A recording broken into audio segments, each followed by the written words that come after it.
अमात्य की कहानी। अलिफ लैला। प्राचीन समय में एक राजा था। उसके राजकुमार को मृगया का बड़ा शौक था। राजा उसे बहुत चाहता था, राजकुमार की किसी इच्छा को अस्वीकार नहीं करता था। एक दिन राजकुमार ने शिकार पर जाना चाहा। राजा ने अपने एक अमात्य को बुलाकर कहा कि राजकुमार के साथ चले जाओ, तुम्हें सब रास्ते मालूम हैं। राजकुमार को नहीं मालूम, इसलिए एक क्षण के लिए भी राजकुमार का साथ न छोड़ना। राजकुमार अमात्य और कई अन्य लोगों को लेकर आखेट के लिए वन में गया। कुछ देर में एक बारहसिंघा सामने से निकला। राजकुमार ने घोड़ा उसके पीछे डाल दिया। अमात्य ने सोचा कि राजकुमार का घोड़ा तेज है और शीघ्र ही बारहसिंघे को मार लिया जाएगा, इसलिए उसने कुछ ढील डाल दी, लेकिन बारहसिंघा दौड़ता ही रहा। राजकुमार कई कोस तक उसके पीछे गया, लेकिन उसे पा न सका। वह रास्ता भी भूल गया। उसने चाहा कि वापस अपने अमात्य और अन्य शिकारी साथियों से जा मिले, लेकिन वह बिल्कुल भटक गया। भटकते भटकते उसने एक स्थान पर देखा कि एक अति सुंदर स्त्री विलाप कर रही है। राजकुमार ने अपने घोड़े को रोका और स्त्री से पूछा कि तू क्यों रो रही है। स्त्री ने बताया कि मैं एक देश की राजकुमारी हूँ। मैं विशेष परिस्थितिवश अकेली अपने घोड़े पर सवार होकर इधर से जा रही थी कि मुझे नींद आ गई और मैं घोड़े से गिर पड़ी और मेरा घोड़ा भी जंगल में भाग गया। मुझे यह भी नहीं मालूम वह किधर को गया है। राजकुमार को उस पर दया आई। उसने अपने आगे अपने घोड़े पर बिठा लिया और जिस ओर स्त्री ने अपनी राजधानी बताई थी उधर चल दिया। कुछ समय पश्चात स्त्री ने कहा, मैं घोड़े पर थक गई हूँ, पैदल चलना चाहती हूँ। राजकुमार ने उसे उतार दिया और उसके साथ पैदल चलने लगा, लेकिन उसे यह देखकर बड़ा आश्चर्य हुआ कि एक परकोटे के पास पहुंचकर उसने पुकार कर कहा, बच्चों प्रसन्न हो जाओ, मैं तुम्हारे लिए बड़ा मोटा ताज़ा आदमी शिकार के लिए लाई हूँ। जवाब में आवाज आई, अम्मा कहाँ है वह आदमी, हमें जल्दी से दे, हम बहुत भूखे हैं। राजकुमार यह सुनकर बड़ा भयभीत हुआ। वह समझ गया कि यह स्त्री नरभक्षी वनवासियों की जाति की है और मुझे मारकर खा जाने के लिए यहाँ धोखे से लाई है।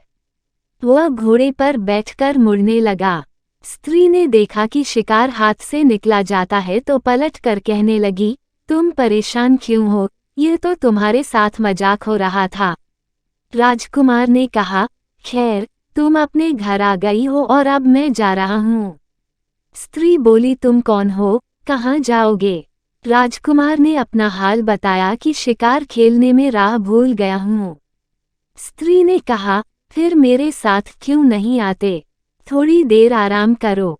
राजकुमार की समझ में नहीं आया कि स्त्री पर विश्वास करे या न करे।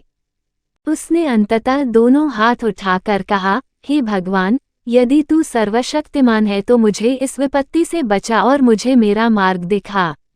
उसके यह कहते ही नरभक्षिणी स्त्री एक घने जंगल में गायब हो गई और कुछ देर में राजकुमार को अपना मार्ग भी मिल गया। अपने महल में पहुंचकर उसने अपने पिता से अपना संपूर्ण वृतांत कहा कि किस प्रकार वह अमात्य से बिछुड़ गया और नरभक्षिणी के पंजे में फंसते फंसते बचा। राजा इस बात से इतना क्रुद्ध हुआ कि उसे अमात्य का वध करवा डाला। शहरजाद इतनी कहानी कहकर फिर आगे बोली कि बादशाह सलामत।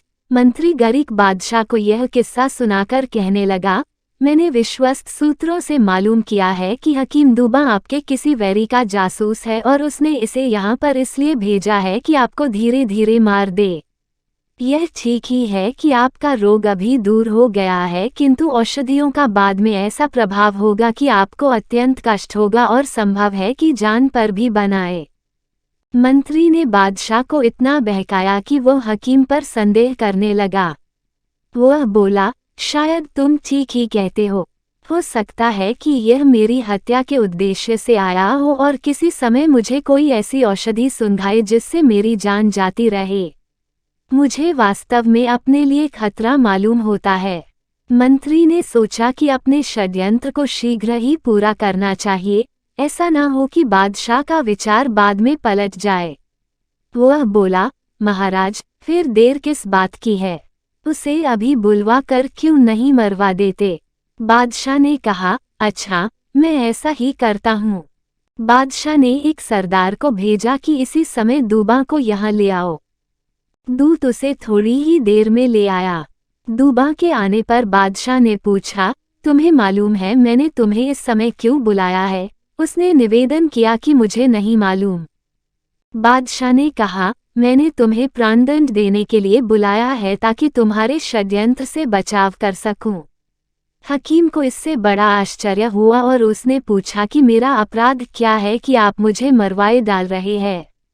बादशाह ने कहा, तुम मेरे किसी शत्रु के जासूस हो और यहाँ मुझे मारने के लिए आए हो।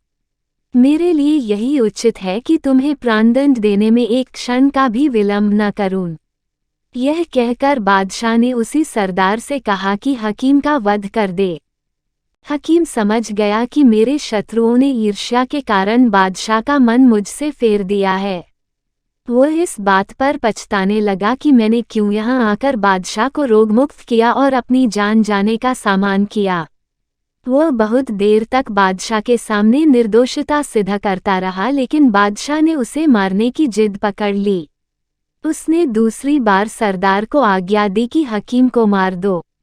हकीम कहने लगा, आप मुझे निरपराध ही मरवाए डाल रहे हैं, भगवान मेरी हत्या का बदला आपसे लेगा।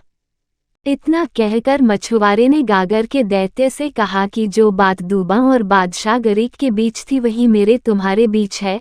खैर, आगे की कहानी सुनो। जब जल्लाद दूबा को मारने के लिए उसकी आंखों की पट्टी बांधने लगा तो बादशाह के दरबारियों ने हकीम को निरपराध समझकर एक बार फिर बादशाह से उसकी जान न लेने की प्रार्थना की, किंतु बादशाह ने उन सबको ऐसी डांट बताई कि उन्हें कुछ कहने की हिम्मत न रही। हकीम को निश्चय हो गया कि किसी तरह मेरी जान नहीं बच सकती। उसने बादशाह से कहा, स्वामी, मुझे इतनी मोहलत तो दे कि मैं घर जाकर वसीयत लिखाऊं। मैं अपनी पुस्तकें किसी सुपात्र को देना चाहता हूँ, लेकिन उनमें से एक पुस्तक आपके अपने पुस्तकालय में रखने योग्य है। बादशाह ने कहा, ऐसी कौन सी पुस्तक तेरे पास है जो मेरे लायक हो? क्या है उस पुस्तक में? दूबा ने कहा, उसमें बड़ी अद्भुत और काम की बातें हैं। उनमें से एक बात यह है कि मेरे सिर के काटे जाने के बाद आप पुस्तक के छठे पन्ने के बाएं पृष्ठ की तीसरी पंक्ति को पढ़कर आप जो भी प्रश्न करेंगे उसका उत्तर मेरा कटा हुआ सिर देगा। बादशाह को यह सुनकर बड़ा आश्चर्य हुआ। उसने सोच विचार कर आज्ञा दी कि हकीम को पहरे में उसके घर ले जाओ। बादशाह की आज्ञा के अनुसार सिपाही हकीम को उसके घर ले गए। हकीम ने एक दिन में अपना काम काज समेट लिया। दूसरे दिन जब उसे बादशाह के सामने ले जाया गया तो उसके हाथों में एक मोटी सी पुस्तक थी जो एक कपड़े में लिपटी थी। हकीम ने बादशाह से कहा, मेरे कटे हुए सर को एक सोने के थाल में उस पुस्तक में ऊपर लिपटे कपड़े पर रखना तो खून बहना बंद हो जाएगा। इसके बाद मेरी बताई हुई पंक्ति पढ़कर जो भी आप पूछेंगे वह मेरा कटा हुआ सिर बता देगा। लेकिन मैं फिर आपसे निवेदन करता हूँ कि मैं निरपराध हूँ। आप मुझ पर दया करें और मेरे वध का आदेश वापस ले लें। बादशाह ने कहा, नहीं, अब मैं जो कुछ सुनना होगा तेरे कटे हुए सिर ही से सुनूंगा। तेरे रोने पीटने का कोई लाभ नहीं है। यह कहकर बादशाह ने पुस्तक अपने हाथ में ले ली और जल्लाद को हकीम के मारने की आज्ञा दी। फिर उसने सोने के थाल पर पुस्तक का आवरण वस्त्र रखवाया और जब सिर से खून बहना बंद हो गया तो उसे और दरबारियों को बड़ा आश्चर्य हुआ। अब उस कटे सिर ने आंखें खोलकर बादशाह से कहा, पुस्तक का छठा पन्ना खोल।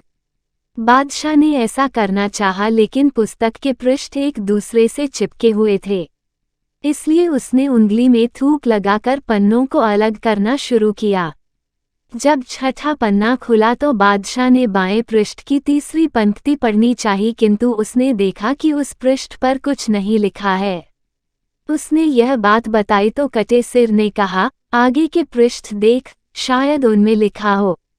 बादशाह उंगली में थूक लगाकर पृष्ठों को अलग करने लगा। वास्तव में हकीम ने पुस्तक के प्रत्येक पृष्ठ पर विष लगा रखा था। थूक लगी उंगली के बार बार पृष्ठों पर रगड़े जाने और फिर मुंह में जाने पर उन पृष्ठों में लगा विष बादशाह के शरीर में प्रवेश कर गया। बादशाह की हालत खराब होने लगी, किंतु उसने कटे सिर से प्रश्नों के उत्तर पाने के शौक में इस पर कुछ ध्यान न दिया। अंततः उसकी दृष्टि भी मंद पड़ गई और वह राजसिंहासन से नीचे गिर गया। हकीम के सिर ने जब देखा कि विष पूरी तरह चढ़ गया और बादशाह क्षण दो क्षण का मेहमान है तो हंस कर बोला, हे क्रूर अन्यायी, तूने देखा कि निर्दोष की हत्या का क्या परिणाम होता है। यह सुनते ही बादशाह के प्राण निकल गए। इस प्रकार उसे अपने किए का फल मिल गया। रानी शहरजाद ने शहरयार से कहा कि मछुआरे ने दैत्य को हकीम दूबा और बादशाह गरीक की जो कहानी सुनाई थी वह तो खत्म हो गई, अब मैं मछुआरे और दैत्य की कहानी आगे बढ़ाती हूँ। मछुआरा यह कहानी सुनाकर दैत्य से कहने लगा, यदि गरीक बादशाह हकीम दूबा की हत्या न करता तो भगवान उसे ऐसा दंड न देता। दैत्य, तेरा हाल भी उस बादशाह की तरह है। तू अगर बंधन से छूटकर मेरे मारने की इच्छा न करता तो दोबारा बंधन में न पड़ता। अब मैं तुझ पर दया करके तुझे फिर से स्वतंत्र क्यों करूं? मैं तो गागर समेत तुझे फिर नदी में डाल रहा हूं जहां तू अनंतकाल तक पड़ा रहेगा। दैत्य बोला, मेरे मित्र, तू ऐसा न कर, मैं अब तुझे मारने का इरादा कभी न करूंगा। बुराई के बदले में भी भलाई करनी चाहिए। तू भी मेरे साथ ऐसी ही भलाई कर जैसी इम्मा ने अतीका के साथ की थी। मछुआरे ने कहा, मुझे वह कहानी नहीं मालूम है, तू बता तो मैं सुनूं। दैत्य बोला, यदि तू यह कहानी सुनना चाहे तो मुझे बंधन मुक्त कर, क्योंकि मैं गागर में अच्छी तरह नहीं बोल पाऊंगा। मुझे मुक्त कर दो तो यही नहीं, और भी बहुत सी अच्छी कथाएं सुनाऊंगा। मछुआरा बोला, मुझे नहीं सुननी तेरी कहानी। दैत्य ने कहा, तू मुझे छोड़ दे तो मैं तुझे अति धनी होने का उपाय बताऊंगा। मछुआरे को कुछ लालच आ गया।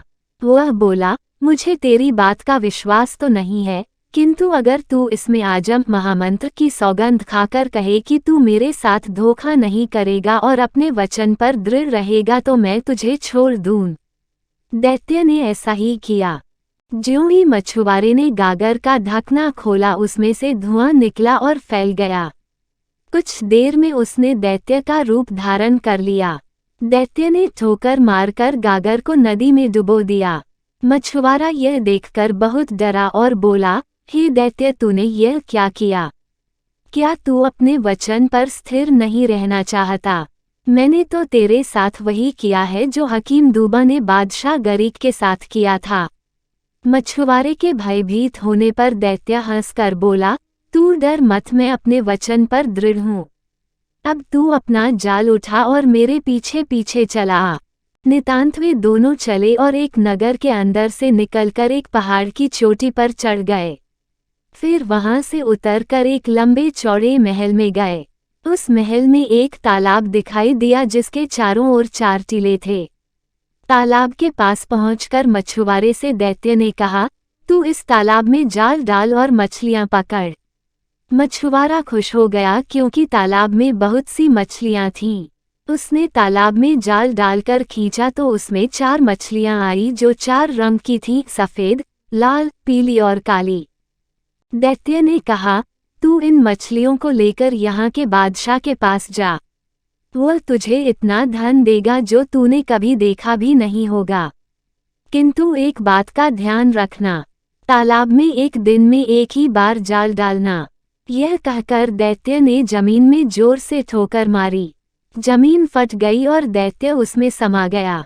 दैत्य के उस गड्ढे में समाने के बाद धरती फिर बराबर हो गई जैसे उसमें कभी गड़ा हुआ ही न हो। मछुआरा उन 4 मछलियों को बादशाह के महल में ले गया। शहरजाद ने शहरयार से कहा कि उस बादशाह को उन मछलियों को देखकर जितनी प्रसन्नता हुई उसे वर्णन करना मेरी शक्ति के बाहर है। उसने अपने मंत्री से कहा कि ये मछलियां उस बावर्चिन के पास ले जाओ जो यूनान के राजा ने मुझे भेंट स्वरूप दी है। सिर्फ वही ऐसी होशियार है जो इन सुंदर मछलियों को भली भांति पका सकती है। मंत्री मछलियां बावर्चिन के पास ले गया। बादशाह ने मछुआरे को 400 मोहर इनाम में दे डाली। शहरजाद शहरयार से बोली कि अब उस बावर्चिन का हाल सुनिए कि उस पर क्या बीती। बावर्चिन ने मछलियों के टुकड़े करके उन्हें धो धाकर गर्म तेल में भूनने के लिए डाला। जब टुकड़े एक ओर भूनकर लाल हो गए तो उसने दूसरी ओर भूनने के लिए उन्हें पलटा। उस समय उसने जो कुछ देखा उससे उसकी आंखें फट गईं। उसने देखा कि रसोई घर की दीवार फट गई। उसमें से एक अति सुंदर स्त्री बड़े ठाठ बाट से भड़कीले कपड़े पहने बाहर निकली। उसके शरीर पर भांति भांति के रत्न आभूषण सज रहे थे जैसे मिस्र देश की रानियों के होते हैं। उसके कानों में मूल्यवान बाले, गले में बड़े बड़े मोतियों की माला और बाहों में सोने के बाजूबंद थे जिनमें लाल जड़े हुए थे। इनके अलावा भी वह बहुत से मूल्यवान गहने पहने हुए थी। स्त्री बाहर आकर अपने हाथ में पकड़ी हुई एक मूल्यवान छड़ी उठाकर उस कड़ाही के पास आ खड़ी हुई जिसमें मछलियां भून रही थीं।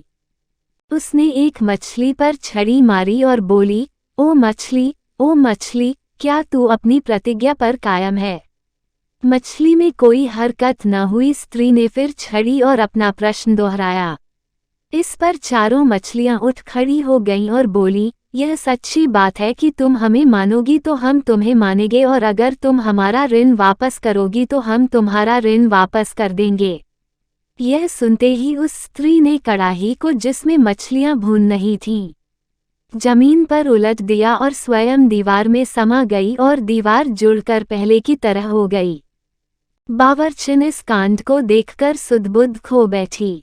कुछ देर बाद होश में आई तो देखा मछलियां चूल्हे के अंदर गिरकर कोयला हो चुकी हैं। वह अत्यंत दुखी होकर रोने लगी। वह सोच रही थी कि मैंने तो यह सारा व्यापार अपनी आंखों से देखा है, लेकिन इस पर बादशाह को कैसे विश्वास आएगा। वह इसी चिंता में बैठी थी कि मंत्री ने आकर पूछा कि मछलियां पक चुकी या नहीं। बावर्चिन ने मंत्री को सारा हाल बताया। मंत्री को इस कहानी पर विश्वास तो न हुआ, लेकिन उसने बावर्चिन की शिकायत करना ठीक न समझा।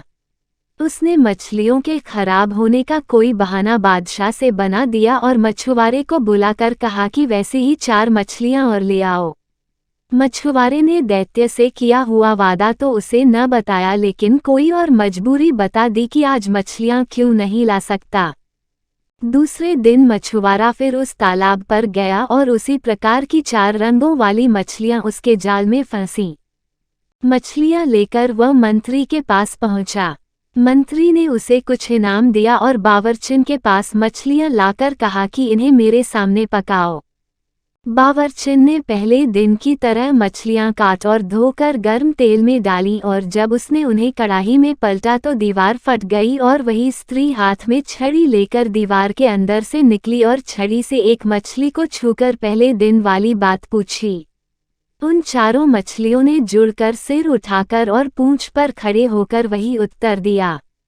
स्त्री ने फिर कड़ाही उलट दी और स्वयं दीवार में समा गई और दीवार फिर जुड़कर पहले जैसी हो गई। मंत्री यह सब बातें देखकर स्तंभित हो गया। अब उसने यह बात बादशाह को बता देना ही ठीक समझा। जब उसने बादशाह को यह कांड बताया तो उसे भी घोर आश्चर्य हुआ। उसने कहा कि मैं स्वयं अपनी आंखों यह सब देखना चाहता हूँ। उसने फिर मछुआरे से कहा कि ऐसे ही 4 मछलियां और ले आओ। मछुआरा बोला, अब मैं 3 दिन से पहले मछलियां लाने में असमर्थ हूँ। चूंकि सारा व्यापार अद्भुत था इसलिए बादशाह ने मछुआरे पर कुछ जोर नहीं डाला। 3 दिन बाद उसने फिर वैसे ही 4 मछलियां लाकर बादशाह को दी।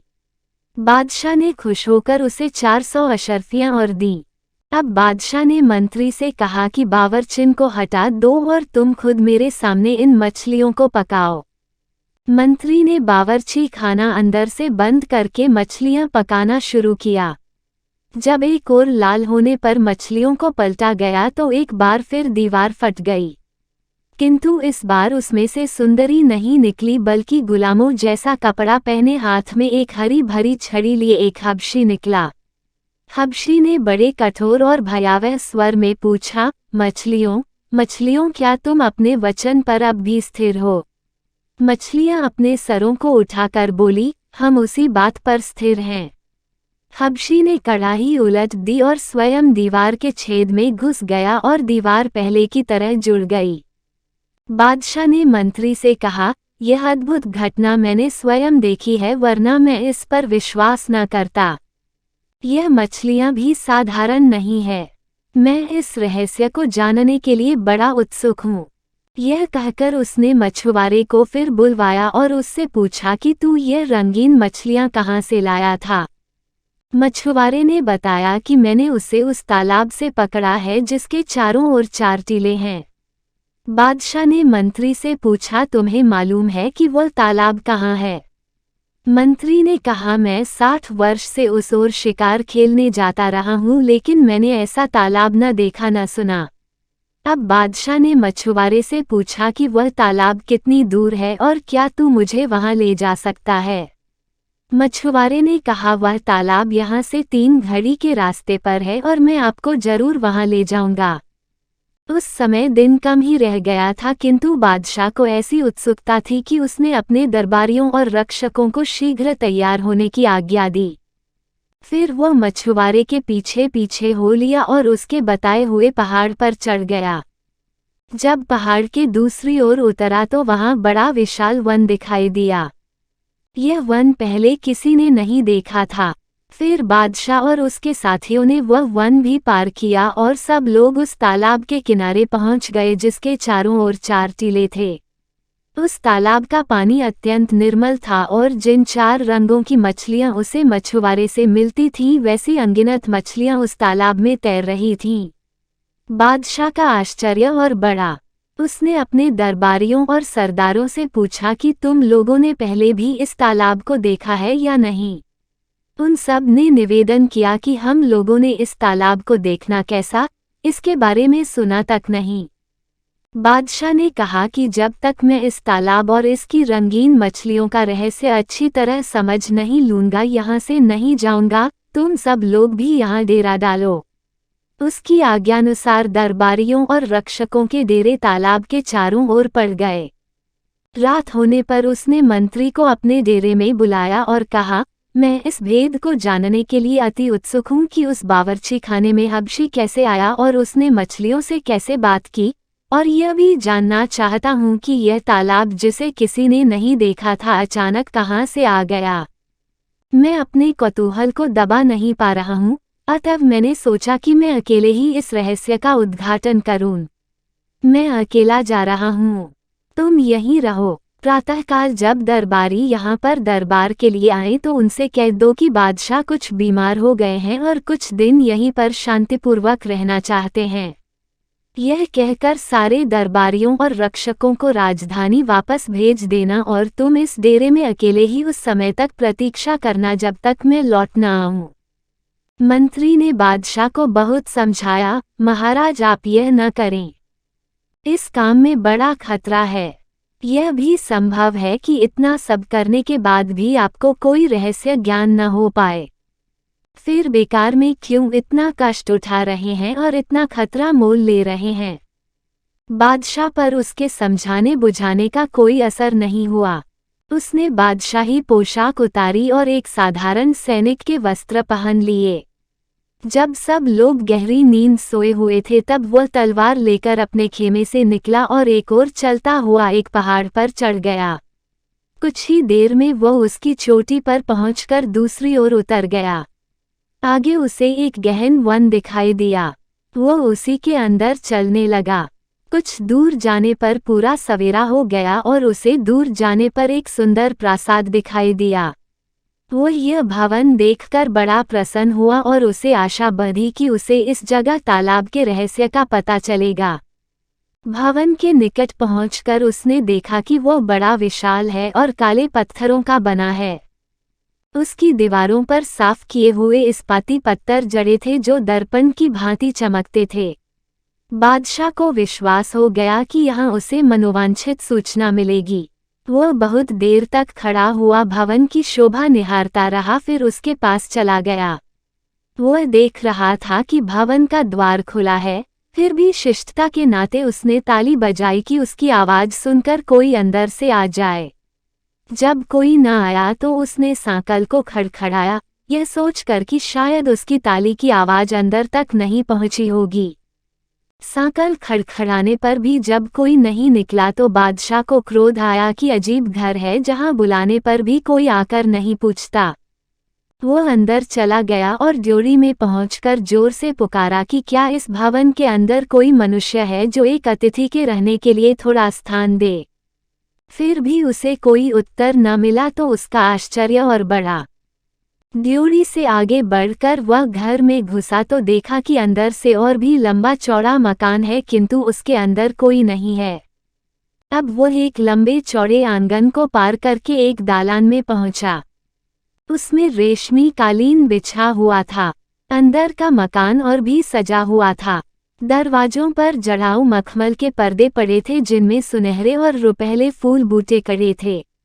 अंदर एक बारहदरी थी जिसमें एक हौज था जिसके चारों ओर सोने से 4 शेर बने हुए थे। शेरों के मुंह से पानी के फव्वारे छूटते थे और जब उनका पानी नीचे संगमरमर के फर्श पर गिरता था तो मालूम होता था लाखों हीरे जवाहरात उछल रहे हैं। हौज के बीच में एक फव्वारा था जिस पर अरबी अक्षरों में कुछ खुदा हुआ था और उसका पानी उछलकर बारहदरी की छत को छूता था। इसके अलावा उस विशाल भवन में 3 बाग थे जिनमें बड़े सुघड़पन के साथ भांति भांति के सुगंधित फूलों और उत्तम फलों के पेड़ लगे थे।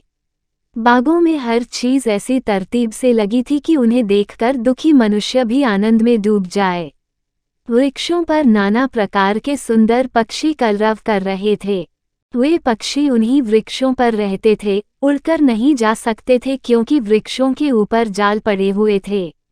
बादशाह एक कमरे से दूसरे कमरे और एक बाग से दूसरे बाग में घूम घूमकर हर वस्तु से आनंदित होता रहा। घूमते घूमते वह थक गया और एक मकान में बैठकर आराम करने लगा और सामने वाले बाग की शोभा देखने लगा। इतने में उसे एक कातर वाणी सुनाई दी जैसे कोई बड़े दुख में कराह रहा हो। उसने कान धर कर सुना तो मालूम हुआ कि कोई मनुष्य रो रो कर अपनी करुण कथा कह रहा है और अपने दुर्भाग्य को कोस रहा है। बादशाह ने उस कमरे का पर्दा उठाया जिसमें से यह आवाज आ रही थी। उसने देखा कि एक नवयुवक सिंहासन जैसी किसी ऊंची चीज पर राजसी वस्त्र पहने बैठा है और करुण स्वर में विलाप कर रहा है। बादशाह ने उसके निकट जाकर सलाम किया तो युवक बोला, मुझे क्षमा कीजिए, मैं उठकर आपका स्वागत करने में असमर्थ हूँ, इसलिए मैं आपके पास न आ सका। बादशाह ने कहा, मैं आपके शीलवान व्यवहार से बड़ा प्रभावित हुआ हूँ। वास्तव में कोई ऐसा अपरिहार्य कारण होगा कि आप उठ न सके, किंतु आपके दुख को देखकर मुझे अति क्लेश हुआ है। आप मुझे बताएं कि मैं आपका कष्ट किस प्रकार दूर कर सकता हूँ। कृपया मुझे अपनी कठिनाई बताने में तनिक भी न हिचकें। कृपया यह बताएं कि आप यहाँ इस मजबूरी की हालत में कैसे पड़े हैं। यह भी बताएं कि यह भव्य प्रासाद किसका है और ऐसा निर्जन क्यों है। साथ ही यह भी बताएं क्योंकि मैं यही जानने के लिए निकला हूँ कि पास के तालाब का रहस्य क्या है और उसकी मछलियाँ कौन हैं। जवान आदमी यह सुनकर फिर रोने लगा और बोला, मेरा हाल सुनने के पहले देख लीजिए। यह कहकर उसने अपना कपड़ा उठाया तो बादशाह ने देखा कि वह नाभि के ऊपर तो जीवित मनुष्य है और नीचे काले पत्थर का बना हुआ है। उसकी आंखें फटी रह गई और वह बोला, मुझे तो वैसे यहाँ की प्रत्येक वस्तु देखकर आश्चर्य हो रहा था, किंतु आपका यह हाल देखकर मेरा आश्चर्य और उत्सुकता बहुत बढ़ गई है। भगवान के लिए अपना ब्यौरेवार हाल कहिए। मुझे विश्वास हो रहा है कि तालाब की रंग बिरंगी मछलियों के रहस्य का भी आपसे संबंध है। आप मुझे अपनी व्यथा कथा शीघ्र कहिए, क्योंकि दूसरे को सुनाने से आदमी का कुछ दुख तो दूर होता ही है। जवान आदमी ने कहा कि मुझे अपनी दशा के वर्णन से भी कष्ट होता है, किंतु आपका आदेश है इसलिए कहता हूँ।